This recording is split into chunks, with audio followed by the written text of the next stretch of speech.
Bonjour à toutes et à tous et bienvenue pour cette nouvelle leçon axée sur la grammaire. Aujourd'hui, nous allons parler de marqueurs d'organisation du discours. Sais-tu ce que ça signifie? Les marqueurs, ce sont des éléments du discours qui permettent de mettre en relation des mots et des propositions. Ces éléments nous permettent de lier et d'enchaîner nos idées dans un discours cohérent et bien organisé. Les marqueurs peuvent exprimer différentes idées. Par exemple, l'opposition, la cause, la conséquence, le but, la concession et encore d'autres. Ici, nous nous concentrerons uniquement sur les trois premières. Et tout d'abord, parlons de l'expression de l'opposition. L'opposition, c'est lorsque deux faits sont rapprochés de façon à mettre en évidence leurs différences. Observe ces phrases. Thomas vit à la montagne, mais Samia vit à la campagne. Cécile a fini tout le tiramisu, tandis que Rita est malade. Dans les phrases suivantes, deux faits s'opposent et n'ont pas de lien entre eux. Pour relier les deux faits, on utilise des éléments pouvant exprimer l'opposition. Prends un instant et essaye de retrouver les marqueurs de l'opposition dans les phrases.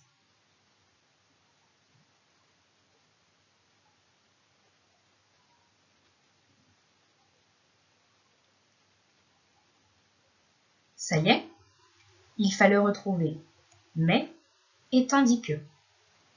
Il existe d'autres marqueurs de l'opposition, comme par exemple contrairement à, en revanche ou par contre. Passons à l'expression de la cause. Lorsque l'on exprime la cause, on exprime la raison pour laquelle un événement s'est produit. Cela peut aussi être expliqué, argumenté, donner des preuves.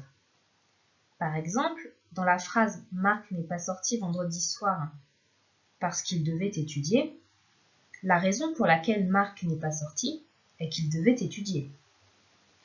À ton tour, observe les phrases suivantes et repère les marqueurs exprimant la cause.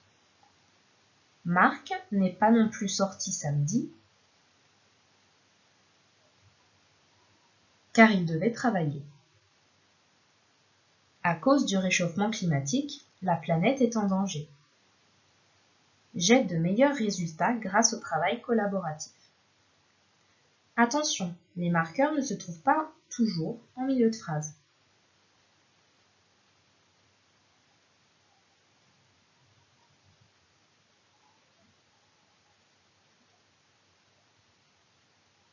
Il fallait donc retrouver car, à cause de, grâce à. Attention, à cause de et grâce à introduisent tous les deux une cause, mais le premier introduit une cause négative, alors que le second introduit une cause positive. Vous pourrez également rencontrer puisque, étant donné que, vu que, qui est surtout utilisé à l'oral, ou encore comme, qui est utilisé en début de phrase. Par exemple, comme je n'avais plus de pain, je suis allé à la boulangerie. Passons à la conséquence. La conséquence, c'est tout simplement le résultat d'une action, d'une cause. Observe les phrases suivantes et identifie les éléments marquant la conséquence. Il ne fera pas très beau ce week-end, donc Mélissa n'ira pas voir l'exposition sur Rodin. Les préparatifs pour le mariage sont prenants. Par conséquent, Elsa et David dorment peu. Sa meilleure amie s'est cassé la jambe, c'est pourquoi Lola et elle ont repoussé leurs vacances à Bali.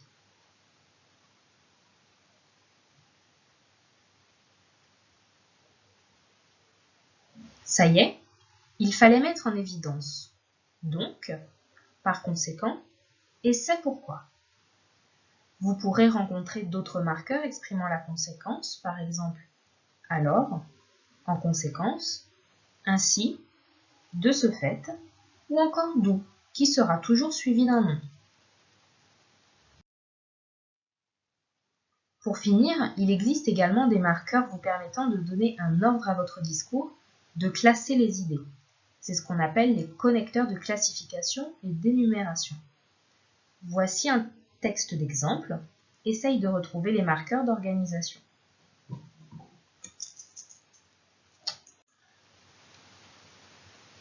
Tout d'abord, je voulais vous remercier d'être présent aujourd'hui. C'est un grand jour. Ensuite, je tenais à vous dire que d'autres réunions auront lieu. Pour conclure, je vous remercie à nouveau et vous donne rendez-vous le mois prochain.